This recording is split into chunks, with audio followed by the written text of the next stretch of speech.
പിതാവിനും പുത്രനും പരിശുദ്ധ റൂഹായുമായ സത്യേക ദൈവത്തിൻ്റെ തിരുനാമത്തിൽ തനിക്ക് സ്തുതി, ആദ്യം മുതൽ ഇപ്പോഴും എപ്പോഴും എന്നേക്കും തന്നെ. ആമീൻ. ദൈവ തിരുനാമത്തിന് മഹത്വം ഉണ്ടായിരിക്കട്ടെ. യേശുക്രിസ്തുവിലേറെ സ്നേഹമുള്ള എൻ്റെ പ്രിയപ്പെട്ട മാതാപിതാക്കളെ, സഹോദരങ്ങളെ, യുവതിയുവാക്കന്മാരെ, എൻ്റെ പ്രിയപ്പെട്ട കുഞ്ഞുങ്ങളെ, എന്നും ജീവിക്കുന്നവനായ യേശുക്രിസ്തുവിൻ്റെ ധന്യനാമത്തിൽ ഏവർക്കും നല്ല ഒരു സന്ധ്യാവന്ദനം അറിയിക്കുക. ദൈവം നമ്മളെ സ്നേഹിക്കുന്നു, നമ്മളെ വഴി നടത്തുന്നു, നമ്മളെ കരുതുന്നു. അതിൻ്റെ ഏറ്റവും വലിയ അടയാളമാണ് ഇന്ന് ഞാൻ നിങ്ങളുടെ മുമ്പിൽ നിൽക്കുന്നതും. ഇത് കേൾക്കാൻ നിങ്ങൾക്ക് അവസരം ദൈവം തന്നു. അപ്പോൾ ദൈവം എന്തുമാത്രം നമ്മളെ വഴി നടത്തുന്നു, എന്തുമാത്രം നമ്മളെ കരുതുന്നുണ്ട് അല്ലേ. നമ്മൾ ആഗ്രഹിക്കുന്നതിന് അപ്പുറത്ത് എൻ്റെ യേശു എന്നെ വഴി നടത്തുകയും കരുതുകയും ചെയ്യുമ്പോൾ അവൻ്റെ മുമ്പിലായിരിക്കുവാൻ വീണ്ടും ഒരു അവസരം നമുക്ക് ദൈവം തന്നതിനെ ഓർത്ത് നമുക്ക് നന്ദിയോടെ ദൈവത്തെ സ്തുതിക്കാം, അവന് മഹത്വം പറയാം. അവന് ഗാനങ്ങൾ, കീർത്തനങ്ങൾ ആലപിച്ച്, സങ്കീർത്തനകാരൻ പറയുന്ന പോലെ കീർത്തനങ്ങൾ തപ്പും കൊട്ടും കൊണ്ട് അവനെ മഹത്വപ്പെടുത്തേണ്ട സമയമാണ്. അല്ല, അവൻ എഴുന്നള്ളി വരുമ്പോൾ, വാനമേഘങ്ങളിൽ അവൻ എഴുന്നള്ളി വരുമ്പോൾ, അവൻ രാജാവാണ്. അവൻ എഴുന്നള്ളി വരുമ്പോൾ അവനെ സ്വീകരിക്കാൻ തക്ക രീതിയിൽ ഒരുങ്ങിയിരിക്കുന്ന ജനമായി നമുക്ക് മാറാൻ ദൈവം കൃപ തരട്ടെ. ദൈവം അതിനുള്ള ശക്തി നമുക്ക് പരിശുദ്ധാത്മാവിലൂടെ ശക്തി തരട്ടെ എന്ന് നമുക്ക് പ്രാർത്ഥിക്കാം.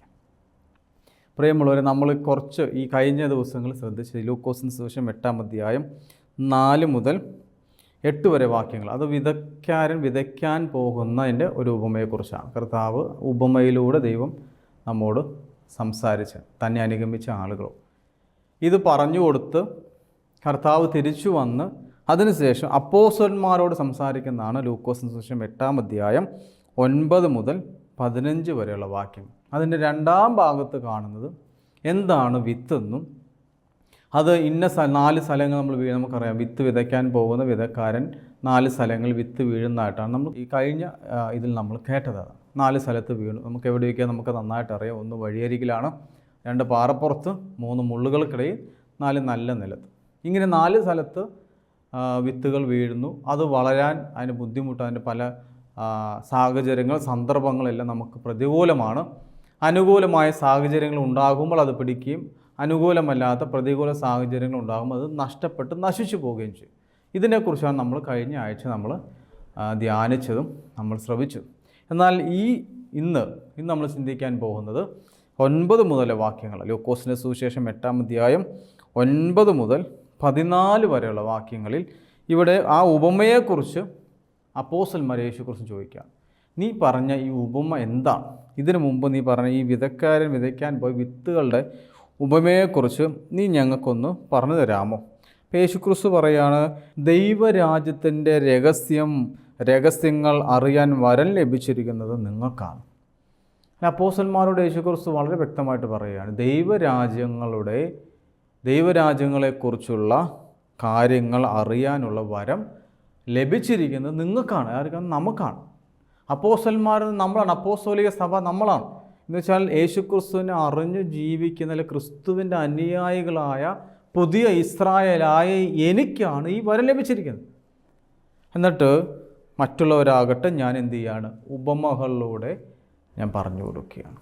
അപ്പോൾ യഥാർത്ഥത്തിൽ വരം ലഭിച്ചവരാണ് ഞാൻ, വരം ലഭിച്ചവരാണ് നമ്മൾ. എന്ത് വരം? ദൈവരാജ്യത്തിൻ്റെ രഹസ്യങ്ങൾ അറിയാനുള്ള വരം. ദൈവരാജ്യത്തിൻ്റെ രഹസ്യങ്ങൾ ഉൾക്കൊള്ളുന്നതാണ് നമ്മുടെ വിശുദ്ധ ഗ്രന്ഥം. ദൈവരാജ്യത്തെക്കുറിച്ച് അറിയാനും ദൈവരാജ്യ രഹസ്യങ്ങൾ മനസ്സിലാക്കാനും എഴുതപ്പെട്ടിരിക്കുന്നതാണ് എന്ത്? വിശുദ്ധ ഗ്രന്ഥം, വേദപുസ്തകം. ഇത് മനസ്സിലാക്കാൻ എനിക്കല്ലേ വരം ലഭിച്ചിരിക്കുന്നത്? എന്നാൽ മനസ്സിലാകുന്നുണ്ടോ? ഈ രഹസ്യങ്ങൾ നമുക്ക് മനസ്സിലാകുന്നുണ്ടോ പ്രിയമുള്ളവർ?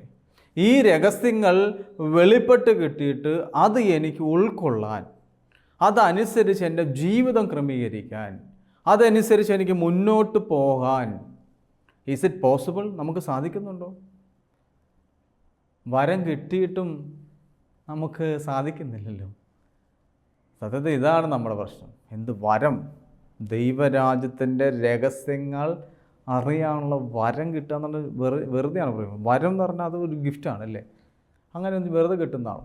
അത് ദൈവം നമുക്ക് തരുന്നതാണ്, ദാനമായി തരുന്നതാണ്. ഫ്രീ ഗിഫ്റ്റാണ് യഥാർത്ഥത്തിൽ ഈ വരം എന്ന്. അങ്ങനെ വരം കിട്ടി. നമ്മുടെ വിഷു അതല്ല. എന്നാലും നമ്മൾ അറിഞ്ഞിരിക്കുന്നത് നല്ലതാണ്. വരം കിട്ടിയവരാണ് ഞാനും നിങ്ങളും. അങ്ങനെയാണെങ്കിൽ വരം കിട്ടിയവൻ വരം പ്രയോജനപ്പെടുത്തണം, അല്ലേ? ആ വരം നമ്മൾ പ്രയോജനപ്പെടുത്തണ്ടേ? ഇല്ലെങ്കിൽ നമുക്കത് വേസ്റ്റായി പോകത്തില്ലേ? നമുക്ക് കിട്ടിയ വരം നമ്മൾ പ്രയോജനപ്പെടുത്താതെ നമ്മളത് ഉപയോഗിക്കാതിരുന്നാൽ അത് അവിടെ ഇരുന്ന് പോവുകയുള്ളൂ. ഒരു വരം നമുക്ക് കിട്ടുന്നത് എന്തിനാണ്? ആ വരം ഉപയോഗിച്ചുകൊണ്ട് ഒരു നല്ലത് ചെയ്യുക, മറ്റുള്ളവർക്ക് പ്രയോജനകരമായ കാര്യങ്ങൾ ചെയ്യാൻ വേണ്ടിയിട്ടല്ലേ എനിക്കൊരു കഴിവ് ദൈവം തരുന്നത്, ഒരു താലന്ത്, ഒരു വരം നമുക്ക് കിട്ടും. ഇനി നമ്മൾ ചിന്തിക്കുകയാണ്, ഇതെല്ലാം പറഞ്ഞിട്ട് 11-ാം വാക്യത്തിൽ പറയാം, ഉപമ ഇതാണ്. ഒരു വ്യാഖ്യാനിച്ചു കൊടുക്കുകയാണ്. ഈ വിത്തുകളുടെ ഉപമ യേശുക്രിസ്തു വ്യാഖ്യാനിച്ചു കൊടുക്കുകയാണ്. നമ്മൾ ശ്രദ്ധിച്ച് കേൾക്കുക. വചനമാണ് വ്യാഖ്യാനിക്കുന്നത്. യേശുക്രിസ്തു പറഞ്ഞ കാര്യങ്ങൾ ഞാൻ നിങ്ങളോട് പറയാൻ പോയി. ഇവിടെ പറയാൻ ഉപമ ഇതാണ്. വിത്ത് ദൈവവചനമാണ്. നന്നായി ശ്രദ്ധിക്കണേ. വിത്ത് ദൈവവചനമാണ്. വിത്ത് വിതയ്ക്കാൻ പോയി എന്ന് പറഞ്ഞാൽ വചനം വിതയ്ക്കാൻ, വചനം വിതറാൻ, വചനം പറയാൻ ആര് പോവുകയാണ്? യേശുക്രിസ്തു പോകുകയാണ്. ഇന്ന് ആ സ്ഥാനത്ത്, യേശുക്രിസ്തുവിൻ്റെ ദൈവത്തിൻ്റെ സ്ഥാനത്ത് സഭയാണ്. സഭ എന്ന് പറഞ്ഞാൽ സഭയിൽ നമ്മളെല്ലാവരുമാണ് സഭ, വിശ്വാസികളുടെ കൂട്ടമാണ് സഭ. അതിൽ സെലക്റ്റഡായ, തിരഞ്ഞെടുക്കപ്പെട്ട ചില വ്യക്തികളിലൂടെ വചനം പങ്കുവയ്ക്കാൻ, വചനം വിതറാൻ, വചനം വിതയ്ക്കാൻ പോവുകയാണ് സഭയുടെ ദൗത്യം. അതുകൊണ്ട് യേശുക്രിസ്തു പറഞ്ഞത് മർക്കോസിന് സുവിശേഷം 1-ാം വാക്യം, ദൈവരാജ്യം സമീപിച്ചിരിക്കുന്നു, മാനസാന്തരപ്പെട്ട് സുവിശേഷത്തിൽ നിങ്ങൾ വിശ്വസിക്കണം. അപ്പോൾ സുവിശേഷം, അറിയിപ്പ്, വചനം, യേശുക്രിസ്തുവിനെ കുറിച്ചുള്ളതാണ് വചനം. എന്ന് വെച്ചാൽ യേശുവാണ് വചനം. സുവിശേഷം യേശുക്രിസ്തുവിനെ കുറിച്ചുള്ളതാണ് സുവിശേഷം. ആ സുവിശേഷം വചനമാണ്, ആ വചനം യേശുവാണ്. അപ്പം Jesus Christ is equal to word of God. അതാണ് അതിനർത്ഥം. അതാണ് യോഹന്നാന്റെ സുവിശേഷം 1-ാം വാക്യം. ആദിയിൽ വചനമുണ്ടായിരുന്നു, വചനം ദൈവത്തോടു കൂടെയായിരുന്നു, ആ വചനം ദൈവമായിരുന്നു, അവനിലൂടെ സമസ്തവും ഈ ഭൂമിയിലുണ്ടായ. ഉൽപ്പത്തി 1-ാം അധ്യായം. ഒരു വാക്കുകൊണ്ട്, വചനം കൊണ്ട് മുഴുവൻ സൃഷ്ടിക്കാൻ കഴിവുള്ളവനായ എൻ്റെ ദൈവം, എൻ്റെ യേശു. അപ്പോൾ ഇവിടെ വിതക്കാരൻ വിതയ്ക്കാൻ പോയ വിത്ത് വചനമാണ്. വിതക്കാരൻ ആരാണ്? നമ്മൾ തന്നെ ഊഹിച്ചെടുക്കുക. നമ്മളോട് വചനം പറയുന്ന ഏതൊരു വ്യക്തി, അത് മേൽപ്പട്ടക്കാരനാണെങ്കിലും പട്ടക്കാരനാണെങ്കിലും ഷമ്മാശനാണെങ്കിലും അൽമാരനാണെങ്കിലും ആരാണോ എന്നോട് വചനം പങ്കുവെക്കുന്നത്, എക്സ് ഓർ വൈ, ആരാണെങ്കിലും നമ്മുടെ മനസ്സിൽ നിങ്ങൾ കരുതുക, ആ വ്യക്തിയെ മനസ്സിലോർക്കുക. ഇനി ആരെയും കിട്ടുന്നില്ലെങ്കിൽ ഞാൻ നിങ്ങളോടിപ്പോൾ വചനം പറഞ്ഞുകൊണ്ടിരിക്കുകയാണ്, മനസ്സിലോർക്കുക. വചനം പറയാൻ ഒരാൾ, അത് ഏതെങ്കിലും ഒരാളായിക്കോട്ടെ, വചനം വിതയ്ക്കാൻ വേണ്ടി പോവുക. വചനം, വിത്ത് വചനമാണെന്ന് പറഞ്ഞു. എന്നിട്ട് ദൈവം പറയുകയാണ്, ചിലർ വചനം ശ്രവിച്ചെങ്കിലും അവർ വിശ്വസിക്കുകയോ രക്ഷപ്പെടുകയോ ചെയ്യാതിരിക്കുവാൻ വേണ്ടി പിശാച് വന്ന് അവരുടെ ഹൃദയങ്ങളിൽ നിന്നും വചനം എടുത്തു കളയുന്നു. അവരാണ് വഴിയരികിൽ വീണ വിത്ത്. മനസ്സിലായോ? നമ്മൾ വഴിയരികിൽ നിൽക്കുന്നവരുണ്ടല്ലോ, നമ്മൾ ചിന്തിച്ചില്ലേ? വഴിയരികിൽ നിൽക്കുന്നവരെ കഴിഞ്ഞ പ്രാവശ്യം. വഴിയരികിൽ നിൽക്കുന്നവരെ കുറിച്ച് കർത്താവ് പറയുകയാണ്. എന്താണ്? അവർ വചനം ശ്രവിച്ചെങ്കിലും, വചനം കേട്ടു, ശ്രവിക്കുക, വചനം കേട്ടു, കേൾക്കേണ്ടത് വരും. കാരണം നമ്മൾ പള്ളിയിൽ പോകാറുണ്ട്, അല്ലേ? പള്ളിയിൽ പോകുന്നവരെ നമ്മൾ 90% ആൾ പള്ളിയിൽ പോകും. എപ്പോഴെങ്കിലും ജീവിതത്തിൽ എപ്പോഴെങ്കിലും നമ്മൾ പോയിട്ടുണ്ട്, പോകുന്നവരാണ്. അവിടെ വചനം പറയാറുണ്ട്. നമ്മൾ ആ സമയത്ത് ഇറങ്ങി പുറത്തേക്ക് പോയിരിക്കാറുണ്ടെങ്കിലും എങ്ങനെയെങ്കിലുമൊക്കെ നമ്മൾ വചനം ശ്രവിക്കാറുണ്ട്. ഒരു വചനെങ്കിലും. ജീവിതത്തിൽ വചനം ശ്രവിക്കാത്തവരും തന്നെ ആരും തന്നെ ഉണ്ടാകാൻ സാധ്യത കുറവാണ്, അല്ലേ? നമ്മൾ മിക്കവരും വചനം ശ്രവിക്കുന്നവരാണ്. ഇവിടെ വചനം അങ്ങനെ ശ്രവിച്ചു. എന്ത് ചെയ്ത? അവർ ശ്രവിച്ചു മാത്രമേ ഉള്ളൂ, വിശ്വസിച്ചില്ല. രക്ഷപ്പെട്ടു പോകാൻ, അല്ലെങ്കിൽ അവൻ രക്ഷപ്പെടാതിരിക്കാൻ എന്ത് ചെയ്തു? പിശാച് അവരുടെ ഹൃദയങ്ങളിൽ നിന്ന് വചനം എടുത്തു കളഞ്ഞു. അപ്പോൾ നമ്മൾ രക്ഷപ്പെടാതിരിക്കണമെന്ന് ആഗ്രഹിക്കുന്ന ഒരു കൂട്ടം ആളുകളുണ്ട് കേട്ടോ, പറയുമ്പോൾ നിങ്ങൾ തിരിച്ചറിയാൻ നല്ലതാണ്. രക്ഷപ്പെടണമെന്ന് ആഗ്രഹിക്കുന്ന ഒരു കൂട്ടം ആളുകളും രക്ഷപ്പെടരുത് നമ്മുടെ സ്വന്തം കാര്യത്തിൽ, നമ്മുടെ കാര്യം. അപ്പോൾ നമ്മുടെ കുടുംബക്കാർ എന്ന് വെച്ചാൽ അപ്പനും അമ്മയും സഹോദരങ്ങളും ഒരു പരിധി വരെ അവർ നമ്മൾ രക്ഷപ്പെടണമെന്ന് ആഗ്രഹിക്കും. ഒരു പരിധി വരെ, ഇല്ലാത്ത പ്രശ്നങ്ങളൊക്കെ നമ്മൾ കുടുംബ പ്രശ്നങ്ങളൊക്കെ ഉണ്ടാവുമായിരിക്കും. എന്നാൽ ഒരു പരിധി വരെ നമ്മൾ രക്ഷപ്പെടണമെന്ന് ആഗ്രഹിക്കും. പ്രത്യേകിച്ച് മാതാപിതാക്കന്മാർ നമ്മൾ നന്നായി കാണണം, രക്ഷപ്പെടണം, അവൻ ജീവിതത്തിൽ രക്ഷപ്പെട്ട് നന്നായിരിക്കണം വെച്ചാൽ അത് ഞങ്ങൾ എന്നും പ്രാർത്ഥനയും ഇതൊക്കെ ആയിട്ട് ഇങ്ങനെ നടക്കുകയാണ്, ധ്യാനമൊക്കെ ആയിട്ട് പോവുകയാണ്. കാരണം എൻ്റെ ഞങ്ങളുടെ മക്കൾ നന്നായിരിക്കണം, രക്ഷപ്പെടണം. അവൻ ഒത്തിരി കഷ്ടപ്പെടുകയാണ്, അവന് മുന്നോട്ട് പോകാൻ പറ്റാതെ വിഷമിക്കുന്നുണ്ട്, വേദനിക്കുന്നുണ്ട്. അതുകൊണ്ട് ഞങ്ങളുടെയൊക്കെ ആഗ്രഹം അവൻ രക്ഷപ്പെടണം എന്ന് തന്നെയാണ്. അപ്പോൾ അങ്ങനെയുള്ള ഒരു വിഭാഗം ആളുകൾ. എന്നാൽ നമ്മൾ രക്ഷപ്പെട്ട് കാണാൻ ആഗ്രഹിക്കാത്ത ഒരു കൂട്ടം ആളുകളുണ്ട്. അത് നമ്മുടെ കുടുംബത്തിൽ തന്നെ കാണും, ചുറ്റുപാടും കാണുന്നത്. ഇവിടെ പറയുകയാണ്, പിശാച് അവൻ രക്ഷപ്പെടുകയോ ചെയ്യാതിരിക്കാൻ വേണ്ടി പിശാച് എന്ത് ചെയ്യാൻ, അവൻ്റെ ഹൃദയത്തിൽ നിന്നും വചനം എടുത്തു കളയും. വഴിയരികിൽ നിന്ന് അങ്ങനെ ഒരു പ്രശ്നം, പക്ഷികൾ വന്ന് കൊത്തിപ്പോകുന്നില്ല, നമ്മൾ കഴിഞ്ഞ ഇതിൽ വായിച്ചത്. എന്ന് വെച്ചാൽ ഇതുപോലെയുള്ള രക്ഷപ്പെടാനുള്ള അവസരമുണ്ടായിട്ടും നമ്മൾ എന്ത് ചെയ്യുകയാണ്, രക്ഷപ്പെടാതിരിക്കാൻ പിശാച് വന്ന് വചനം എടുത്തു കാണും. അവരാണ് വഴിയരികിൽ നിൽക്കുക, നമ്മളിപ്പോൾ അവിടെ തന്നെ നിൽക്കുക. ചില ടീംസ് ഇപ്പോഴും വഴിയരികിൽ തന്നെയാണ്. പള്ളി വന്നാൽ പള്ളിക്കകത്ത് കയറില്ല, പള്ളിക്ക് ചുറ്റും നടക്കും, കഞ്ഞിപ്പുരയിൽ കാണും, അല്ലേ, മറ്റ് സ്ഥലങ്ങൾ കൗണ്ടറിൽ കാണും, മറ്റ് സ്ഥലങ്ങൾ എഴുതാനിരിക്കുന്ന സ്ഥലം, ഇങ്ങനെ പള്ളിക്ക് ചുറ്റും വഴിയരികിൽ തന്നെ അവരുണ്ടാവുള്ളൂ. റൈറ്റ് പ്ലേസിലേക്ക് അവർ കയറി വരില്ല. അവരാണ് എന്ത് ചെയ്യാണ്, വഴിയരികിൽ വീണത്. ഇനി അടുത്തത് പാറപ്പുറത്ത് വീണിട്ടുണ്ട്, അല്ലേ, കഠിനമായ സ്ഥലത്ത് വീണ ചില ആളുകൾ. അവർ പറയുകയാണ്, വചനം കേൾക്കുമ്പോൾ സന്തോഷത്തോടെ അത് സ്വീകരിക്കുന്നവരാണ്, എങ്കിലും അവർക്ക് വേരുകളില്ല, അവർ കുറേ നാളത്തേക്ക് വിശ്വസിക്കുന്നു, എന്നാൽ പ്രലോഭനങ്ങളുടെ സമയത്ത് അവർ വീണ് പോകുന്നു. ഒരു ഭയങ്കര ആഗ്രഹം, വചനം കൺവെൻഷൻ വെക്കണം വെച്ചാൽ, പെരുന്നാളിന് ധ്യാനം വെക്കണം വെച്ചാൽ, ഞാൻ ഫ്രണ്ടിൽ തന്നെ ഉണ്ട്, വചനം ഭയങ്കര കൈയിടിച്ച് പാട്ടുപാടാൻ, മധ്യസ്ഥ പ്രാർത്ഥന, എല്ലാ ശുശ്രൂഷയിലുണ്ട്, എന്തിനു ഫ്രണ്ടിൽ കാണും, എല്ലാ കാര്യങ്ങളും ആ വ്യക്തി വഴി നടക്കുന്നത്. പ്രത്യേകിച്ച് ആത്മീയ കാര്യങ്ങൾ, പള്ളിയിലെ സൺഡേ സ്കൂള്, യൂത്ത്, സമാജം, എന്തു വേണോ എല്ലാറ്റിനും ഒറ്റൊരാളുടെ പേര് പറയും. ഇന്ന ആൾ, നമ്മൾ അദ്ദേഹത്തോട് പറഞ്ഞാൽ മതി, എല്ലാറ്റിനും ഉണ്ട്. അവൻ ഭയങ്കരമായിട്ട് എന്താ ചെയ്യുക, വിശ്വസിക്കുക, സന്തോഷത്തോടെ വചനം സ്വീകരിക്കുന്നു. പക്ഷേ വേരുകളില്ല, ബേസ്മെൻ്റ് ഇല്ല. നമ്മളിവിടെ ഭയങ്കര പാട്ടും ഇതും ഒക്കെ ആയിട്ട് വചനം കേട്ട് ഇങ്ങനെ ജീവിക്കുക, അപ്പുറത്തും ഇതേ പാട്ടും കൈയും കൊട്ടിയിട്ട് ആ ടീം അപ്പുറത്തും കാണും. എന്ന് വെച്ചാൽ ദൈവനാമത്തിന് പ്രാധാന്യം കൊടുക്കുന്ന അതേ വ്യക്തി ദൈവനാമത്തിന് വിരുദ്ധമായി യേശുക്രിസ്തു ഏകദൈവമാണെന്ന് വിശ്വസിക്കുകയും ഏറ്റുപറയുകയും ചെയ്യുകയും, എന്നാൽ അപ്പുറത്ത് കുഴപ്പമില്ല, എവിടെയാണെങ്കിലും ഏത് സ്ഥലത്തും ആ വ്യക്തിയുടെ സാന്നിധ്യം കാണും. ആ വ്യക്തിയെ സംബന്ധിച്ച് കുറേ നാളത്തേക്ക് വിശ്വസിക്കും.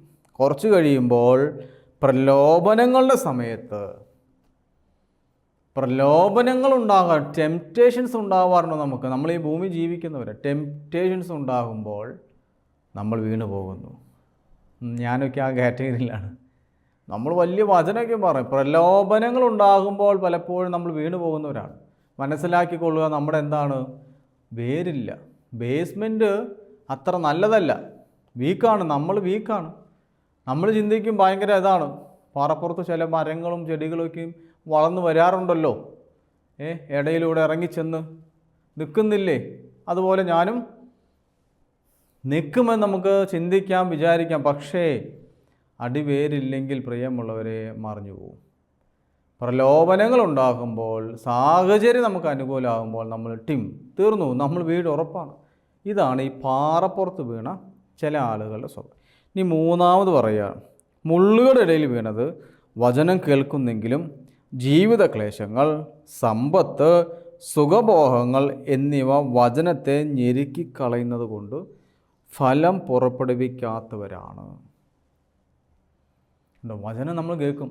എല്ലാ വർഷവും ഞാൻ ധ്യാനം കൂടുവച്ചാൽ, എല്ലാ ഞായറാഴ്ചകളും ഞാൻ ധ്യാനത്തിന് പോകുന്നുണ്ട്, എല്ലാ ദിവസവും പള്ളിയിൽ പോകുന്നുണ്ട്, ഞായറാഴ്ചകൾ നേരത്തെ പോകാറുണ്ട്, എല്ലാ ദിവസവും കുർബാന അനുഭവിക്കുന്നുണ്ട്, ഞാൻ അടിക്കടി കുമ്പസാരിക്കുന്നുണ്ട്, പാവങ്ങൾ ഏറ്റു പറയും, നല്ല ജീവിതമാണ് വെച്ചാൽ ഞാൻ നയിക്കുന്നത്. പക്ഷേ ചിലപ്പോൾ ഒക്കെ ഞാൻ വീണു പോകുന്നു വെച്ചാൽ, ചില സന്ദർഭങ്ങൾ എനിക്ക് പിടിച്ചു നിൽക്കാൻ പറ്റുന്നില്ല, എന്നെ തളർത്തിക്കളയുന്നു, എനിക്ക് മുന്നോട്ട് പോകാൻ പറ്റുന്നില്ല. കാരണം സാമ്പത്തിക ഞെരുക്കങ്ങൾ, ക്ലേശങ്ങൾ, ജീവിത ക്ലേശങ്ങൾ, ജീവിതത്തിലുണ്ടാകുന്ന ദുരിതങ്ങളും സഹനങ്ങളും, പിന്നെ സുഖഭോഗങ്ങൾ തുടങ്ങിയ, അല്ലെങ്കിൽ എൻ്റെ ശരീരത്തിന് ഇഷ്ടമുള്ള ഇമ്പമുള്ള കാര്യങ്ങൾ വരുമ്പോൾ ഇച്ചിരി ബുദ്ധിമുട്ടാണ്. ഞെരുക്കങ്ങൾ വരുമ്പോൾ, സങ്കടം വന്ന് ഞാൻ വിഷമിച്ച് വേദനിച്ചിരിക്കുമ്പോൾ ഇച്ചിരി മദ്യപിക്കും, എനിക്ക് പിടിച്ചു നിൽക്കാൻ വേണ്ടിയിട്ട്, ഉറക്കം വരാൻ വേണ്ടിയിട്ടാച്ചാ. സുഖഭോഗങ്ങൾ, ക്ലേശങ്ങൾ, സങ്കടങ്ങൾ. അപ്പം നമ്മളോട് എതിർക്കുന്നവരെ, അല്ലെങ്കിൽ എനിക്കിട്ട് പാരവച്ചനോട് എനിക്ക് തോന്നുന്ന ദേഷ്യം, സമ്പത്തില്ല, എനിക്ക് മുന്നോട്ട് പോകാൻ പറ്റുന്നില്ല, ഇങ്ങനെ ജീവിതത്തിൽ ഉണ്ടാകുന്ന ക്ലേശങ്ങളും ദുരിതങ്ങളും സഹനങ്ങളും ഉണ്ടാകുമ്പോൾ അത് ഞെരുക്കിക്കളയുമ്പോൾ അവനെന്ത് ചെയ്യും? അവന് ഫലം പുറപ്പെടുവിക്കാൻ പറ്റുന്നില്ല. അതിന് മുള്ളു കിടക്കുകയാണ്, ഇങ്ങനെ ഞെരുങ്ങി കിടക്കുകയാണ്. ഇത് മുകളിൽ കയറണ്ടേ? ഈ ഫലം പുറപ്പെടുവിക്കുമെങ്കിൽ ഈ ചെടി വളർന്ന് വലുതായി കായ്ക്കാൻ, ഫലമുണ്ടാകാൻ, പൂ വിടരാൻ തക്ക രീതിയിലുള്ള ഒരു മരമായി മാറണ്ടേ? ഒരു ഫലം പുറപ്പെടുവിക്കുന്ന മരമാവണ്ടേ, ചെടിയായി മാറും. അതിന് സാധിക്കാതെ ഇതുപോലെയുള്ള സുഖഭോഗങ്ങൾ, സമ്പത്ത്, ക്ലേശങ്ങൾ, സഹനങ്ങൾ, ദുരിതങ്ങൾ, ഇതെല്ലാം നമ്മൾ ഞെരുക്കുമ്പോൾ, ഞെരുക്കുന്നത് കൊണ്ട്, ഞെരുക്കപ്പെടുന്ന അനുഭവത്തിൽ പോകുന്നത് കൊണ്ട് എനിക്ക് ഫലം പുറപ്പെടുവിക്കാൻ പറ്റുന്നില്ല. കാരണം ഞാൻ മുള്ളുകളുടെ ഇടയിലാണ് നിൽക്കുന്നത്. മുള്ളാണ് ചുറ്റും. ചിലതൊക്കെ നമ്മൾ ഉണ്ടാക്കി വയ്ക്കുന്ന മുള്ളുകളാണ് പറയുന്നത്. നമ്മൾ നമ്മുടെ ജീവിതം കൊണ്ടും നമ്മുടെ സ്വഭാവം കൊണ്ടും നമ്മുടെ ജീവിത രീതി കൊണ്ടും നമുക്ക് കിട്ടിയ ചില മുള്ളുകളുണ്ട് അല്ലേ? അതാണ് നമ്മളെ ഞെരുക്കി കളയാൻ. പിന്നെ അടുത്തതാണ് നല്ല നിലത്ത് വീണതോ. നല്ല നില എന്ന് പറയും വചനം കേട്ട് ഉത്കൃഷ്ടവും നിർമ്മലവുമായ ഹൃദയത്തിൽ അത് സംഗ്രഹിച്ച് ക്ഷമയോടെ ഫലം പുറപ്പെടുവിക്കുന്നവരാണ്. എങ്ങനെയാണ്? നാലാമത്തെ കാറ്റഗറി, വചനം കേട്ടു ഉത്കൃഷ്ടവും നിർമ്മലവുമായ ഹൃദയത്തിൽ അത് സംഗ്രഹിക്കുക. പ്യുവർ ഹാർട്ട് അല്ലെ, നിർമ്മലമായ ഹൃദയത്തിൽ സംഗ്രഹിക്കുക. മറിയം എല്ലാം ഹൃദയത്തിൽ സംഗ്രഹിച്ചു. ലൂക്കോസ് എഴുതിയ സുവിശേഷത്തിൽ പറയാണ് അല്ലേ, മറിയം എല്ലാം ഹൃദയത്തിൽ സംഗ്രഹിച്ചു. അതെന്ത് ചെയ്തു? നല്ല ഫലം പുറപ്പെടുവിച്ചു. ഇന്ന് ലോകത്തിൻ്റെ അമ്മയായി, സഭയുടെ അമ്മയായി ആരെ മാറ്റി? കന്യകമറിയാമിനെ മാറ്റി. എന്താണ്? അവൾ വചനത്തെ ഉത്കൃഷ്ടവും നിർമ്മലവുമായ ഹൃദയത്തിൽ സംഗ്രഹിച്ചു. അത് ക്ഷമയോടെ ഫലം പുറപ്പെടുവിച്ചു.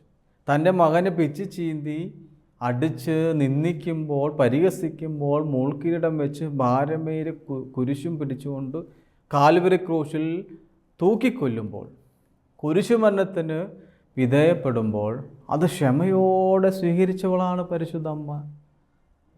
അത് ഫലം പുറപ്പെടുവിച്ചു. ഇന്ന് ലോകം രക്ഷയുടെ അനുഭവത്തിലേക്ക്, യേശുക്രിസ്തുവിൻ്റെ മരണം, നിന്ദ്യമായ കുരിശുമരണം രക്ഷയുടെ അടയാളമായി മാറിയെങ്കിൽ ക്ഷമയോടെ തൻ്റെ ഹൃദയത്തിൽ അവൾ വചനം സ്വീകരിച്ചതുകൊണ്ടാണ്.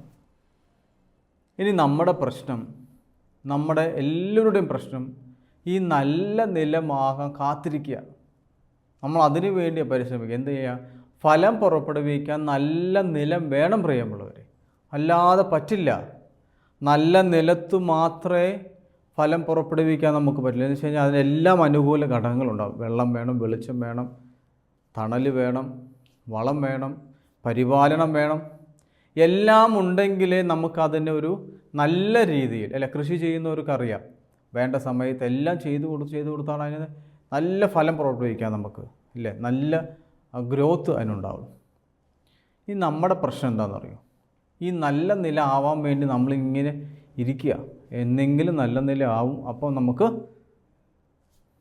അത് നല്ല നില ആവാൻ കാത്തിരിക്കല്ല നിങ്ങൾ. ചില ആളുകൾ വഴിയരികളുടെ സ്വഭാവമാണ്. എൻ്റെ സ്വഭാവം വഴിയരികിൽ നിൽക്കുന്ന സ്വഭാവമാണ്. വഴിയരികിൽ നിനക്ക് എന്താക്കി മാറ്റാൻ പറ്റും? നല്ല നിലാക്കാൻ പറ്റില്ലേ?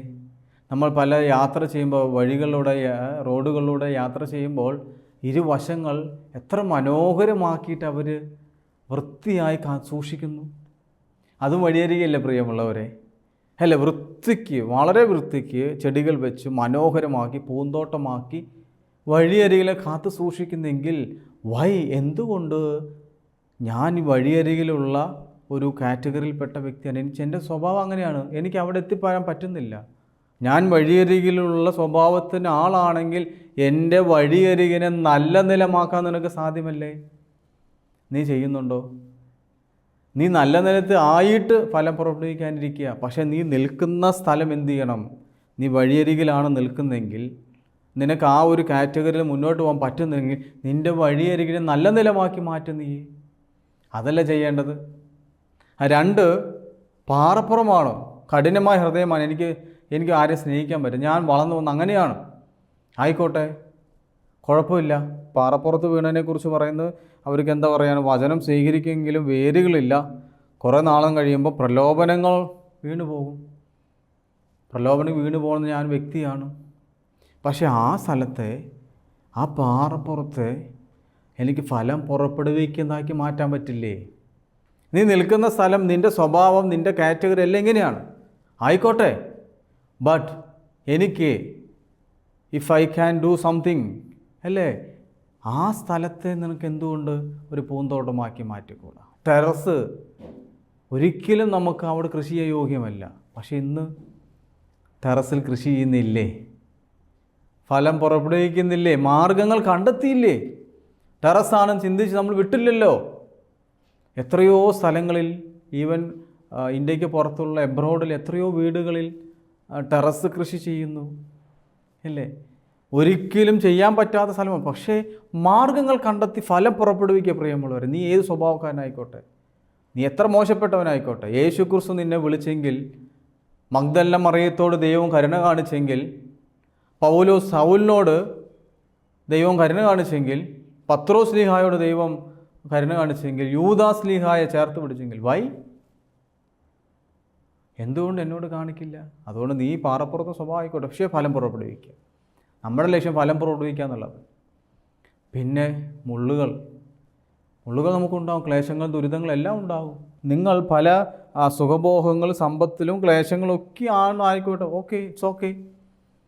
വൈനോട്ട് എനിക്ക് എന്തുകൊണ്ട് അവിടെ ഫലം പുറപ്പെടുവിക്കാൻ സാധിക്കില്ല? ഞാൻ ആ സ്ഥലത്തിനെ നല്ലതാക്കാൻ നോക്കണ്ടേ? അതുകൊണ്ട് പ്രിയമുള്ളവരെ, നല്ല നിലമായിട്ട് ഫലം പുറപ്പെടുവിക്കാൻ നിങ്ങൾ കാത്തിരിക്കല്ലേ. നിങ്ങളായിരിക്കുന്ന സ്ഥലത്തെ നല്ല നിലമാക്കി മാറ്റാൻ ദൈവം നിങ്ങൾക്ക് കൃപ തന്നിട്ടുണ്ട്. It's possible. യെസ്, ഞാൻ ചെയ്യും. ആ ഒരു ഡിസിഷൻ എടുക്കാൻ നമുക്ക് സാധിച്ചാൽ പോരെ.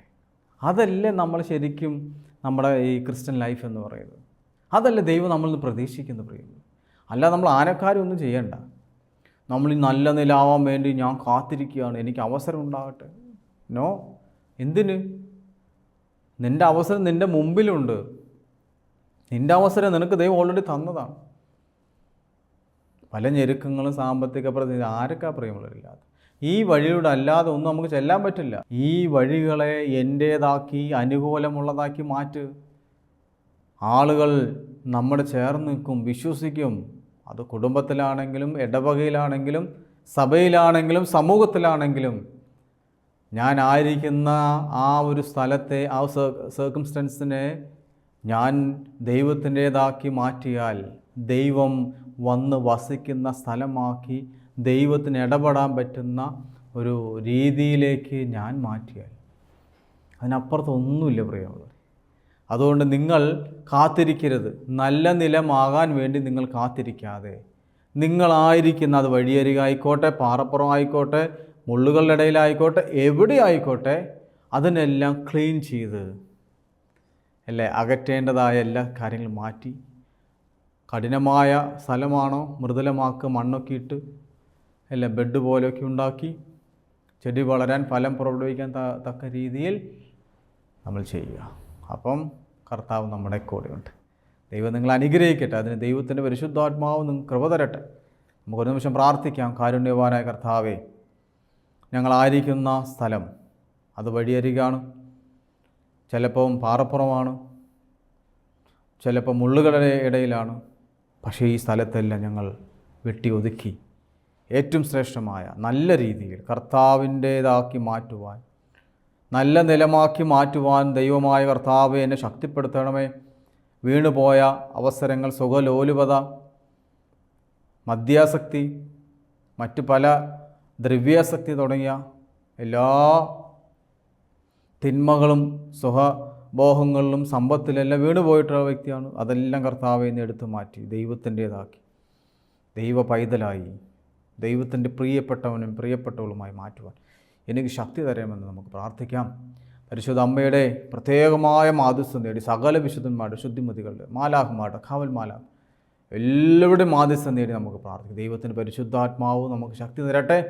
നിങ്ങളെല്ലാവരും ദൈവം ചേർത്ത് പിടിച്ച് നല്ല ഫലം പുറപ്പെടുവിക്കുന്ന മക്കളാക്കി മാറ്റുവാൻ അതൊന്ന് ഞങ്ങൾ ഓരോരുത്തരും ഒരുക്കണമെന്ന് ഞങ്ങൾ പ്രാർത്ഥിക്കുന്നു. എല്ലാം ഞങ്ങൾക്ക് വേണ്ടി ജീവൻ സമർപ്പിച്ച യേശുക്രിസ്തുവിന്റെ ധന്യനാമത്തിൽ കൃപയോടെ കേട്ട് ഉത്തരമല്ലണമേ. ആമീൻ. പിതാവാം ദൈവത്തിൻ്റെ സ്നേഹവും ഏകജാതനായ പുത്രൻ്റെ കൃപയും പരിശുദ്ധ റൂഹായുടെ സംബന്ധവും ആവാസും നാം എല്ലാവരുടെ മേലെന്നും എന്നേക്കും ഉണ്ടായിരിക്കുമാറാകട്ടെ. ആമീൻ.